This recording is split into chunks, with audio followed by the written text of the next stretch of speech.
নমস্কার প্রিয় দর্শক বন্ধুদের, প্রত্যেককে স্বাগত জানাই রূপজাহি চ্যানেলের বিশেষ পর্বে। বন্ধু, কেমন আছেন প্রত্যেকে?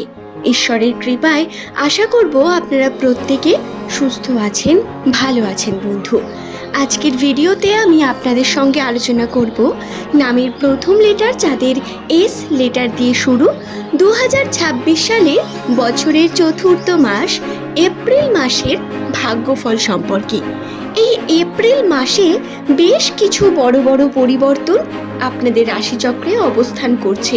কিছু সুখবর, রাশিতে অবস্থিত কিছু বাধা বিপত্তি, প্রত্যেকটি খুঁটিনাটি বিষয় এই ভিডিও থেকে আপনারা বিস্তারে জানতে পারবেন।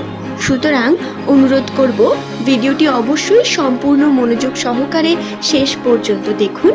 ভিডিওটি দেখে যদি আপনার ভালো লাগে একটি লাইক করে চ্যানেলটিকে সাবস্ক্রাইব করে নিতে ভুলবেন না এমনই ভিডিও পাওয়ার জন্য। নিচের কমেন্ট সেকশনে আপনার শুভ নামটি অবশ্যই কমেন্ট করে জানাবেন।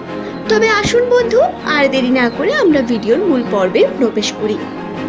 এস হলো ইংরেজি বর্ণমালার 19তম লেটার, যার সংখ্যাতত্ত্বের মান 1।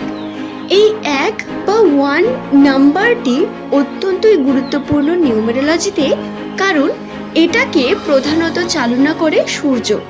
অর্থাৎ যদি দেখা যায় এস নামের মানুষদের মূল গ্রহ নিয়ে, তাহলে সেটা হলো সূর্য গ্রহ, আপনাদের মূল গ্রহ। তাই প্রধানত এস নামের মানুষদের রাশিচক্র বলুন বা তাদের চারিত্রিক বৈশিষ্ট্য, দুটি প্রধান ক্ষেত্রে সূর্যের মতো পার্সোনালিটি লক্ষ্য করা সম্ভব হয়ে ওঠে।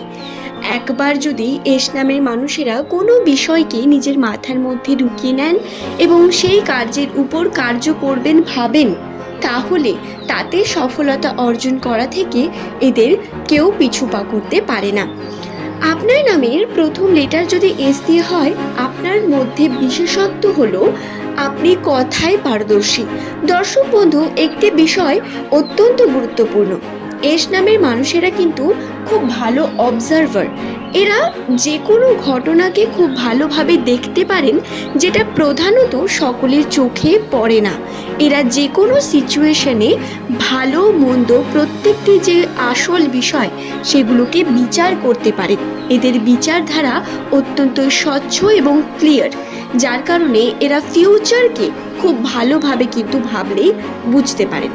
আপনার মনে এরকম প্রশ্ন আসবে যে আমার ফিউচারে কি আছে, আমার ভাগ্যচক্রে কি আছে, কি হতে চলেছে।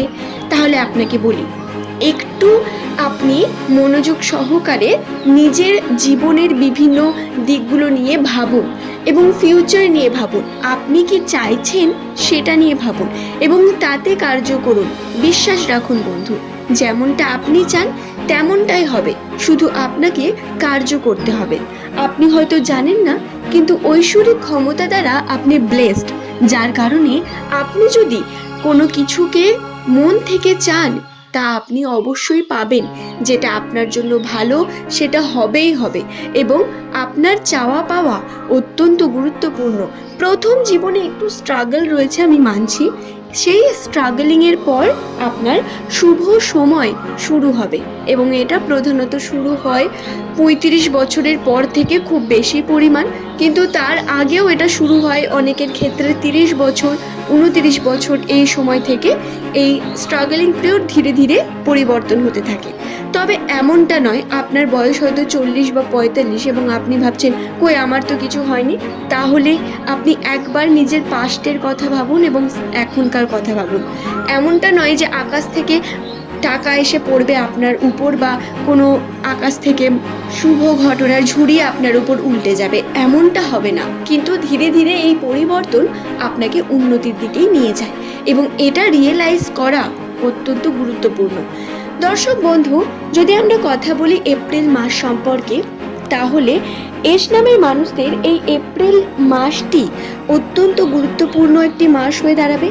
আপনারা এই মাসে দেখবেন বিভিন্ন রকম সুযোগ পাবেন কর্মের জন্য। যে কর্ম করছিলেন এবং তাতে আপনি পজিটিভিটি দেখতে পাচ্ছিলেন না, বিভিন্নভাবে কর্মের আপনার যে ফলাফল তা প্রধানত অবনতির দিকে যাচ্ছিল। কাজ করার পরেও আপনি ফলাফল পাচ্ছিলেন না, ডিপ্রেসড হচ্ছিলেন, বা কোনো না কোনোভাবে আপনি আর্থিকভাবে লস করেছেন, সেই প্রত্যেকটি যে বিষয় তা আপনার কিন্তু ভরপুর এবার সঠিক হবে। অর্থাৎ বলা যেতে পারে সেই সমস্ত লসের যে ফল আপনি তা পাবেন, আপনি ফল পেতে থাকবেন এবং লস আপনার দূর হয়ে যাবে, আপনি সফলতার দিকে এগোবেন ধীরে ধীরে। কিন্তু এটার জন্য আপনাকে কর্ম করতে হবে অনেক বেশি, এর অপরচুনিটি আসবে, আপনি কতটা সেটা কাজে লাগাবেন সেটা আপনার উপর নির্ভর করবে। কথা বলা যাক সম্পর্ককে নিয়ে। সম্পর্কের দিকে এস নামের মানুষদের জন্য এপ্রিল মাসটি অত্যন্ত গুরুত্বপূর্ণ একটি মাস। সংযত থাকা, নিজেকে সংযত রাখা অত্যন্ত গুরুত্বপূর্ণ। আপনি যদি ইমোশনালি কোনো কার্য করে ফেলেন বা আবেগের বশে সিদ্ধান্ত নিয়ে ফেলেন, ভুল করবেন। এই সময় নিজের উন্নতির জন্য, নিজের কর্মের উন্নতির জন্য যদি আপনি হাতে টাকা পয়সা রাখতে চান বা যদি নিজের আর্থিক উন্নতি ঘটাতে চান, এক্ষেত্রে সম্পর্ককেও আপনাকে প্রায়োরিটি দিতে হবে, প্র্যাকটিক্যালি সিদ্ধান্ত নিতে হবে। আপনি ইমোশনালি ডিস্টার্ব আর কর্মকে সঠিকভাবে করবেন ভাববেন, এটা হবে না। আপনাকে প্র্যাকটিক্যালি সিদ্ধান্ত নিয়ে কর্ম করে যেতে হবে, কর্মকে সময় দিতে হবে, তবেই আপনি তার সঠিক ফলাফল পাবেন। আমি আবারও বলি, এই এপ্রিল মাসে অপরচুনিটি আসবে, এই অপরচুনিটি কাজে লাগানো আপনাদের জন্য অনেক বেশি গুরুত্বপূর্ণ। এরকম সুযোগ বারবার আসবে না। আবার এমনটাও নয় যে অপরচুনিটি আসছে মানে আপনাকে সব কিছু ছেড়ে দিয়ে শুধু কাজই করে যেতে হবে, বরং ব্যালেন্স করে চলতে হবে অনেক কিছু এবং সিদ্ধান্ত নিতে হবে। আমি আপনাদের একটি বিষয়ে এক্ষেত্রে সাবধান করব, যে কোনো সিদ্ধান্ত নেওয়ার আগে সেটা নিয়ে চিন্তা ভাবনা করুন এবং সেটা নিয়ে প্রপারলি একটা প্ল্যানিং করুন, তারপরে যে কোনো সিদ্ধান্ত নিন। আপনি হুটহাট তাড়াহুড়ো করে কোনো ভুল সিদ্ধান্ত নিয়ে ভুল পথে এগিয়ে যাবেন না, এতে সমস্যা হতে পারে। আচ্ছা, আর্থিক দিক থেকে ইনভেস্টমেন্টের কথা যদি বলি, তো ইনভেস্টমেন্টের দিকে কিন্তু পজিটিভিটি রয়েছে। আপনারা যারা ইনভেস্ট করতে চাইছেন তারা ইনভেস্ট করতে পারেন, কিন্তু এটাও প্রপার প্ল্যানিংয়ের সঙ্গে। আমি বললাম এই মাসে অপরচুনিটি আসবে, কিন্তু এই অপরচুনিটি আপনাকে সবসময় লাভবানই করবে তা কিন্তু নয়। আপনাকে কর্মের দিকে এগিয়ে নিয়ে যাবে, যা আপনাকে নতুন কিছু শেখাবে, আপনার মেন্টালি অনেক বেশি উন্নতি হতে চলেছে, তার জন্য তৈরি থাকুন। দর্শক বন্ধু, এই মাসে পতনও রয়েছে অনেক। আপনি যদি ভাবেন কেবল উত্থান ঘটবে, তা কিন্তু নয়। পতন হবে আপনার ইমোশনের। আপনার হাতে টাকা পয়সা খুব একটা থাকবে না, নেই নেই করে চলবে মাসটি, এবং টাকা পয়সা সেভিং যেটা করতে চাইছেন সেটাও কিন্তু স্থগিত থাকবে, বা কোনো না কোনোভাবে টাকা পয়সা হাতে আসবে না, এটা হবে। টাকা পয়সার দিক থেকে একটু স্ট্রাগল করতে হতে পারে, এটা নিয়ে আপনারা কিন্তু ঠিকঠাকভাবে ভেবে থাকবেন এবং অপ্রয়োজনীয় খরচাগুলো থেকে যত দূরে থাকবেন ততই আপনাদের জন্য মঙ্গল। এই সময় কিছু অপ্রয়োজনীয় খরচা আপনার মধ্যে আসতে পারে, কিছু ইচ্ছা শখ যেগুলো আসতে পারে। অবশ্যই আমি বলবো না শখ পূরণ করবেন না বা নিজের ইচ্ছা পূরণ করবেন না, করুন, কিন্তু অপ্রয়োজনীয় খরচা যেগুলো সেগুলো থেকে বেরিয়ে আসার চেষ্টা করলে আপনারা ভালো করবেন। তো আশা করছি বিষয়টি বোঝাতে পারলাম। রাশির প্রত্যেকটি বিষয় আমি আপনাদের জানালাম, নিউমেরোলজি থেকে এস নামের মানুষদের জন্য বর্ণিত বিষয়গুলি আমি আপনাদের কাছে তুলে ধরলাম।